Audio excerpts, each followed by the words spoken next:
महत्त्वाची बातमी मुंबईतून। मुंबईत चिन्नरा बिंबा संस्थेचा 23वा बाल महोत्सव सुरू आहे। विविध सांस्कृतिक कार्यक्रमांचं आयोजन करण्यात आलंय।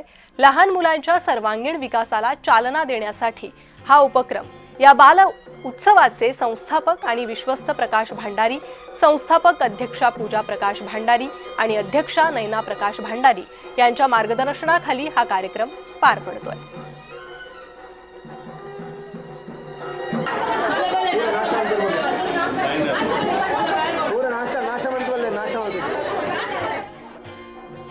चिन्नरा बिंबा या संस्थेतर्फे यावर्षी जे ते 23वा हा कार्यक्रम या ठिकाणी आयोजन करण्यात आलाय। या संस्थेचे संस्थापक अध्यक्ष प्रकाशजी आपल्या सोबत आहेत। सर, काय सांगाल, आज 23वा जो आहे तो चिन्नरा बिंबा ह्या संस्थेचा कार्यक्रम आज इथे पार पडतोय।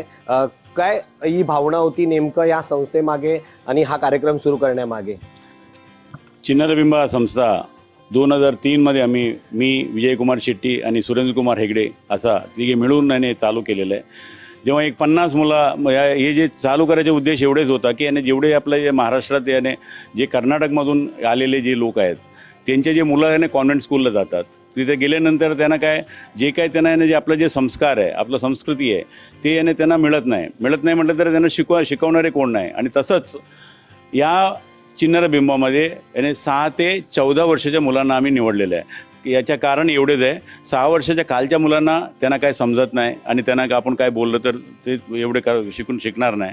तसंच 14 वर्षाच्या मुलांना आपण निवडलं तर ते पण ते याच्यात ते एकदा स्कूल कॉलेजमध्ये गेल्यानंतर ते कुठलाही याच्यात ते आपला हातात घेत नाही। म्हणून आम्ही 6 ते 14 वर्षाच्या मुलांना या कार्यक्रमासाठी आम्ही निवडलेलं आहे।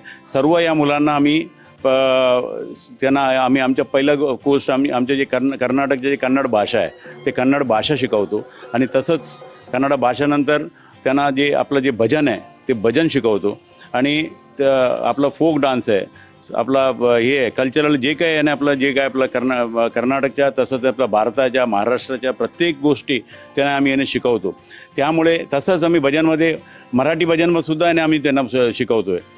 त्याच्यामुळे काय मराठी तरी ते त्यांना सर्वांना येतच, त्यामुळे त्यांना ते भजन वगैरे शिकवतो। सर्व हे भजन एकदा ते शिकले त्यांच्या आयुष्यभर ते जपून ठेवणार आणि त्यांच्या एकदा जे काय मुलं याच्यात येतात या आपल्या शिबिरात येतात। आमच्याकडे एकूण 28 शिबिर आहे वेगवेगळ्या ठिकाणी, मुंबईपासून विरारपर्यंत असं तसंच इथे मुंबईपासून कल्याणपर्यंत आणि इथे मुंबईच्या याच्यापासून पनवेलपर्यंत असा 28 शिबिरमध्ये प्रत्येक दर आठवडा भजन टीचर्स आणि कन्नड टीचर्स आणि बाकीचे जे चांगले लोक आहे ज्यांना जे आपला याच्या धर्माच्या माहिती आहे ते येऊन मुलांना आपला धर्माबद्दल आपला जे काय आपला पूजा कशासाठी करतो आणि आपल्यापेक्षा जे मोठा आहे त्यांना कसा आदर करायचा याच्याबद्दल सर्व त्या मुलांना शिकवतो। आणि तसंच मुलांच्या जे त्यांचे जे हे असतात पर्सनॅलिटी आहे ते पर्सनॅलिटी संपूर्ण चेंज होऊन जातात त्यांना। तसंच प्रत्येक शिबिरापासून आम्ही कॉम्पिटिशन हे करतो वेगवेगळं याच्या छद्मवेश असेल, ते भाषण असेल, भावगीत असेल, तसंच कोरस प्रत्येक याच्यात ते पाठ घेतात। तसंच एक पात्राभिनयसुद्धा करतात। तसंच 1 ॲक्ट प्ले आम्ही करतो। हे सर्व केल्यानंतर प्रत्येक ठिकाणी कॉम्पिटिशन झाल्यानंतर आम्ही एक वर्षात एकदा सर्व जे विजेता आहे त्यांचे आम्ही इथे शो ठेवतो। त्या शोमध्ये सर्व लोक येतात, सर्व लोक येऊन भाग घेतात। सुरुवातीला आपण म्हटलं जसं की काही 50च मुलं होती आणि आपण या संस्थेचा सुरुवात केली होती। आज या ठिकाणी आपण 23वा कार्यक्रम करताय, मोठ्या प्रमाणात मुलांचा उत्साह आहे, कसं पाहताय? आता जेव्हा पहिल्या वर्षी आम्ही 2003ला चालू केलं तेव्हा 50 मुलं होते। आता आज 7,500 मुलं आमच्या बरोबर शिकतात।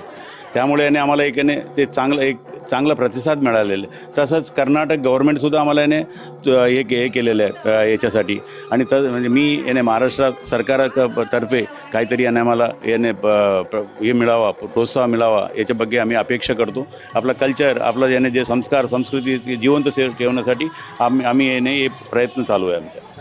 आज कार्यक्रम कसा असणार आहे, काय काय कार्यक्रमाची या कार्यक्रमात रूपरेषा आम्ही असणार आहे? भजनपासून चालू करतोय आम्ही. भजन झाल्यानंतर उद्घाटन होतं. तो उद्घाटन झाल्यानंतर जे या मुलांचे जे पेरेंट्स आहे त्यांना पण आम्ही अवकाश देतो. त्यांना पण आम्ही कोरस सिंगिंग असतात, ते कोरस सिंगिंगच्या याच्यात हे करतात. त्यानंतर एक प्ले असतात. त्यानंतर आपलं फोक डान्स आहे, आम्ही यक्षगान आहे. तसं चांगला याने दिवसभर याने समजा कमीत कमी याने 1,500 मुलं याच्यात पार्टिसिपेट करतात. धन्यवाद सर बातचीत केल्याबद्दल. तर मुलांचा सर्वांगीण विकास व्हावा यासाठीच या संस्थेचं ती स्थापना झाली होती आणि आज या संस्थेत जे आहेत ते मुलांचा उत्साह हा फार मोलाचा पाहायला मिळतं. व्हिडिओ जर्नलिस्ट नित्यानंद नाईकसह मी महेंद्र जोवेल, जय महाराष्ट्र न्यूज, मुंबई.